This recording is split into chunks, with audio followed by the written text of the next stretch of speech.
सभी साथियों को नमस्कार। उत्तम क्लासेज की इस daily current affair video lecture में आप सभी का स्वागत है। आज 22 अप्रैल है और 22 अप्रैल की आज हम अपडेट को कवर करेंगे। 22 अप्रैल की करंट अफेयर से आज टॉप 8 क्वेश्चंस बनते हैं, तो सभी 8 क्वेश्चंस की जल्दी से हम एक एक करके डिटेल वाइज चर्चा करते हैं। जैसा कि आपकी स्क्रीन के सामने पहला क्वेश्चन है, अप्रैल 2020 में किसको राष्ट्रपति रामनाथ कोविंद के सचिव के रूप में नियुक्त किया गया है? कपिल देव त्रिपाठी। कपिल देव त्रिपाठी को राष्ट्रपति रामनाथ कोविंद के सचिव के रूप में नियुक्त किया गया है। व्याख्या देखते हैं। पूर्व आईएएस अधिकारी कपिल देव त्रिपाठी को राष्ट्रपति रामनाथ कोविंद के सचिव के रूप में नियुक्त किया गया है। मंत्रिमंडल की नियुक्ति समिति ने राष्ट्रपति के कार्यकाल के साथ सह टर्मिनस के लिए अनुबंध के आधार पर नियुक्ति की मंजूरी दी। असम मेघालय कैडर के 1980 बैच के आईएएस अधिकारी श्री त्रिपाठी वर्तमान में सार्वजनिक उद्यम चयन बोर्ड पीईएसबी के अध्यक्ष हैं। तो राष्ट्रपति रामनाथ कोविंद के सचिव के रूप में कपिल देव त्रिपाठी को नियुक्त किया गया है। आगे बात करते हैं। क्वेश्चन नंबर सेकंड है, अप्रैल 2020 में डोनाल्ड ट्रंप द्वारा अमेरिका के शीर्ष विज्ञान बोर्ड में किसे नियुक्त किया गया है? तो डोनाल्ड ट्रंप द्वारा अमेरिका के जो शीर्ष विज्ञान बोर्ड है उसमें नियुक्ति की गई है सुदर्शनम बाबू की। अमेरिकी राष्ट्रपति डोनाल्ड ट्रंप ने भारतीय अमेरिकी सुदर्शनम बाबू को देश के शीर्ष विज्ञान बोर्ड में नियुक्त किया गया है। बाबू को 6 साल के कार्यकाल के लिए राष्ट्रीय विज्ञान बोर्ड के सदस्य के रूप में नियुक्त किया गया है। वह इस प्रतिष्ठित बोर्ड में तीसरे भारतीय अमेरिकी होंगे। अन्य दो एरिजोना स्टेट यूनिवर्सिटी से सेथुरमन पंचनाथम और यूनिवर्सिटी ऑफ वर्मोंट से सुरेश वी गरिमेला हैं। तो ये दो अन्य यहाँ पर नियुक्त हैं अमेरिकी भारतीय अमेरिकी, और जो तीसरे भारतीय अमेरिकी हैं वो सुदर्शनम बाबू हैं। शीर्ष विज्ञान बोर्ड में इनकी नियुक्ति हुई है डोनाल्ड ट्रंप द्वारा।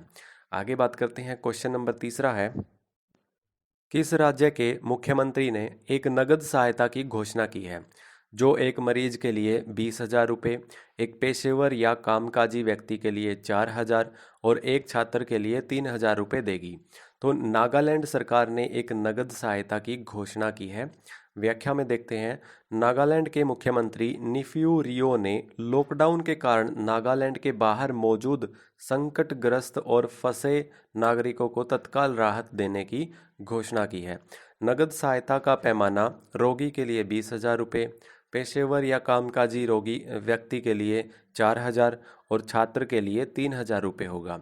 राज्य का कोई भी असहाय नागरिक पोर्टल imstandard.nagaland.gov.in पर जाकर सीधे सहायता के लिए आवेदन कर सकता है।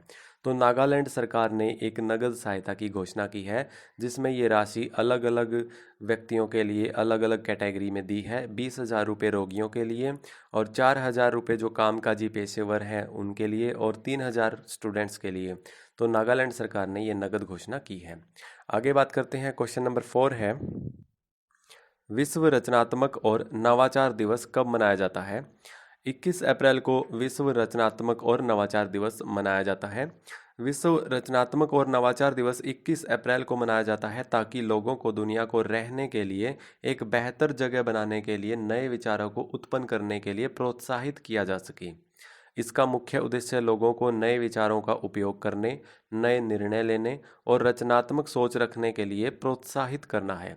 इस दिन की स्थापना 25 मई 2001 को टोरंटो, कनाडा में हुई थी। तो विश्व रचनात्मक और नवाचार दिवस 21 अप्रैल को मनाया जाता है और इसकी जो स्थापना हुई थी वो 25 मई 2001 को टोरंटो, कनाडा में हुई थी। आगे बात करते हैं। क्वेश्चन नंबर 5 है, कौन सा विश्व स्तर पर किसी भी कॉरपोरेट फाउंडेशन द्वारा सबसे बड़ा मुफ्त भोजन कार्यक्रम है? यानी जो मुफ्त भोजन की सेवाएं दे रहा है वो मिशन अन्ना सेवा कार्यक्रम है। रिलायंस फाउंडेशन का मिशन अन्ना सेवा वैश्विक स्तर पर किसी भी कॉरपोरेट फाउंडेशन द्वारा सबसे बड़ा मुफ्त भोजन कार्यक्रम है। इसका उद्देश्य तालाबंदी के दौरान हाशिए पर पड़े समुदायों और अग्रिम पंक्ति के श्रमिकों को 3 करोड़ से अधिक भोजन उपलब्ध करवाना है। रिलायंस फाउंडेशन मुफ्त भोजन देगा और इसने देश का पहला कोविड-19 अस्पताल बनवाया। यानी सबसे पहला कोविड-19 अस्पताल रिलायंस फाउंडेशन ने बनवाया और पीपीई और मास्क की आपूर्ति भी की। तो विश्व स्तर पर कॉरपोरेट फाउंडेशन जो है वो सबसे बड़ा मुफ्त भोजन कार्यक्रम है, वो मिशन अन्ना सेवा कार्यक्रम बन गया है। आगे बात करते हैं, क्वेश्चन नंबर 6 है, फेसबुक ने आखिरकार अपना पहला game streaming app Facebook gaming launch करके आधिकारिक तौर पर गेमिंग की दुनिया में कदम रखा है। ऐप 18 महीनों से डैश देशों में विकास के अधीन है। तो दक्षिण अफ्रीका के जो देश है वहाँ पर ये 18 महीनों से उपलब्ध है। फेसबुक ने आखिरकार अपना पहला game streaming app Facebook gaming launch करके आधिकारिक तौर पर गेमिंग की दुनिया में कदम रखा है। ऐप 18 महीनों से दक्षिण अमेरिका देशों में विकास के अधीन है। ऐप वर्तमान में एंड्रॉयड पर उपलब्ध है और iOS उपयोगकर्ताओं के लिए काम करता है। एप्लीकेशन केवल एक केंद्रित गेमिंग अनुभव है जहां आप अपने पसंदीदा स्ट्रीमर देख सकते हैं और तत्काल गेम खेल सकते हैं।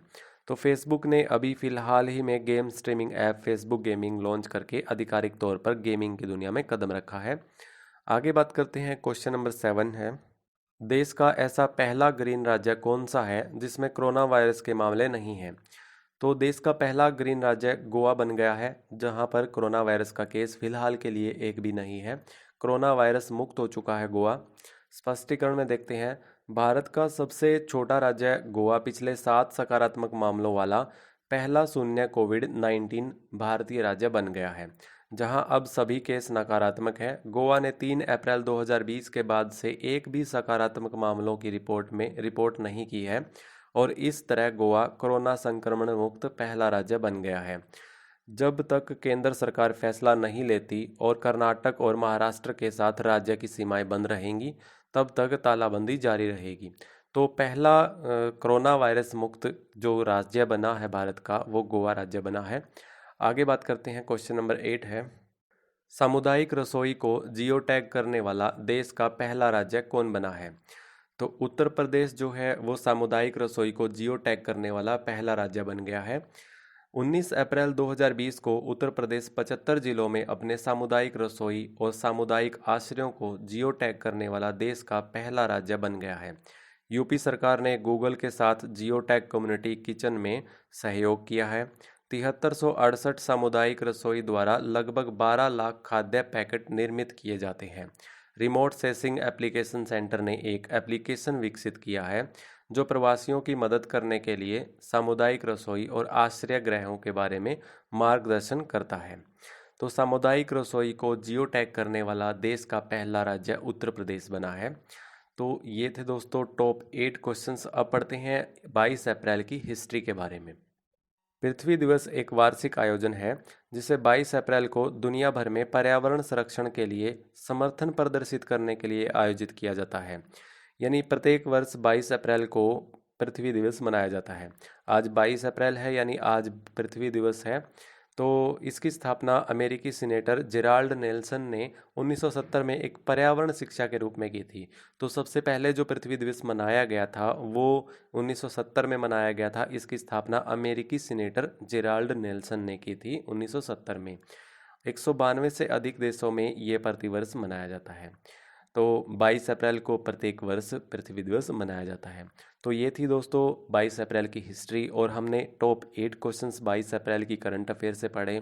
अब मिलते हैं कल नेक्स्ट वीडियो में 23 अप्रैल की करंट अफेयर के साथ। तब तक के लिए जय हिंद, जय भारत।